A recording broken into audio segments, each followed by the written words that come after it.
my name's Jamie. I'm the features editor with Body and Soul, and I'm so happy to be here in Melbourne today with the lovely Chica.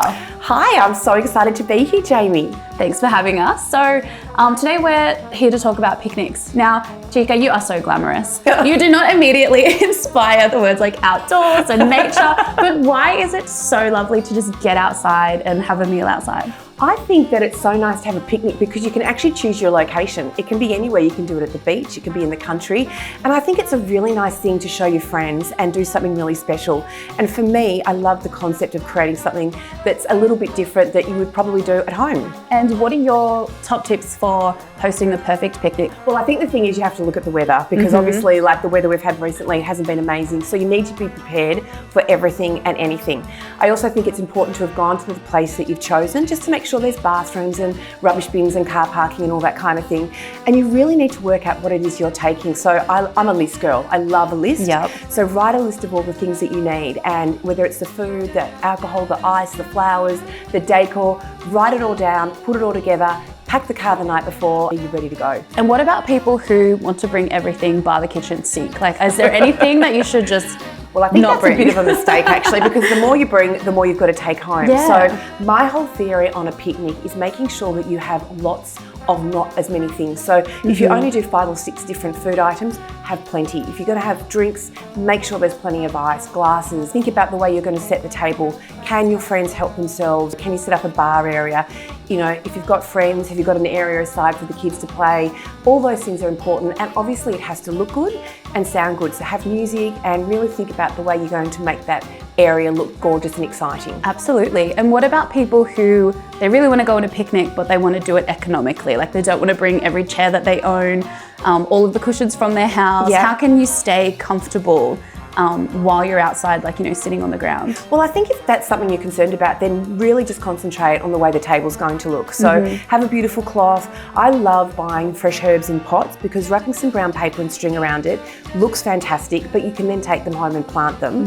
And then make sure you've got your disposable plates, cups, paper napkins, and then have the food pre-ready to go on platters. And make sure you have bin bags, because there's nothing worse than leaving a picnic site worse than when you got there. So you need to be able to throw it away and then go home with everything, you know, ready to pop in the dishwasher. Absolutely. And are there any foods that don't travel well, like that you just shouldn't have at a Well, I picnic? think ice cream's really difficult. Anything that involves ice like that is just, I would say, a no-go. If you've got a barbecue site, definitely use barbecues, but think about the condiments you need. Tomato sauce, mustards, that kind of thing. And I really, you know, go back to the weather. If it's going to be hot, maybe don't have things that are going to melt. You know, pavlova with cream probably isn't your best friend, but maybe going and getting, you know, a whole lot of fruit and great chocolates and, you know, snakes from the supermarket will be a better way of doing it. Perfect. And I was chatting to a psychologist the other day, and they said that, you know, activities like picnics in the outdoors really help foster mindfulness and your connection with others. Is that your experience with picnics? Absolutely, and that's why I love the concept that you can choose to be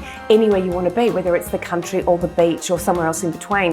And that's a beautiful way you can, you know, enjoy the surroundings and create something really special. And so my new luxury is actually entertaining my friends. I think there's nothing better than showing your friends how much you care about them by doing something really special. And I think a picnic is something that's unexpected because no one really knows what you're going to create and what you're going to do. And what are your go-to locations for a picnic? Do you prefer the beach? Do you prefer in the park?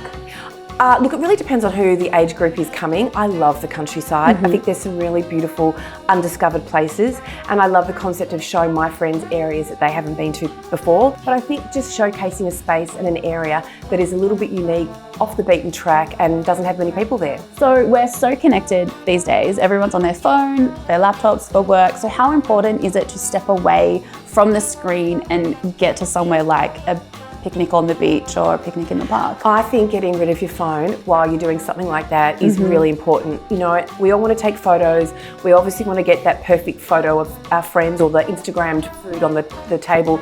But turning your phone off, not hearing anything else other than the people that you're with is just so important. And I think it's important for kids to see too. They need to know that you can have time out without your phone being attached to your hand.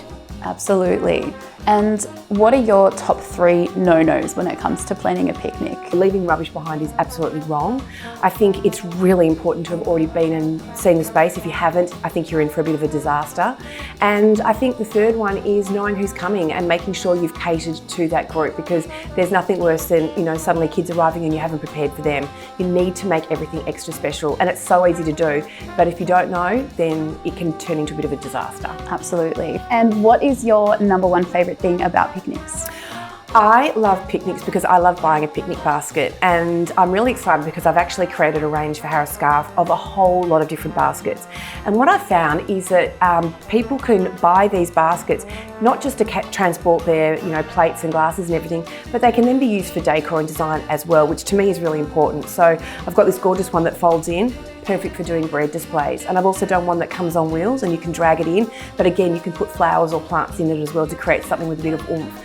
And I think things like that are a great gift, but also too, they're things that can really help make your picnic easy. Well, thank you so much for joining me today, Chica. And I hope absolutely. everyone is inspired to go and host their own picnics this weekend. Well, hopefully the weather's going to be beautiful and we can all be doing that over summer. Absolutely. Thank you. Thank you.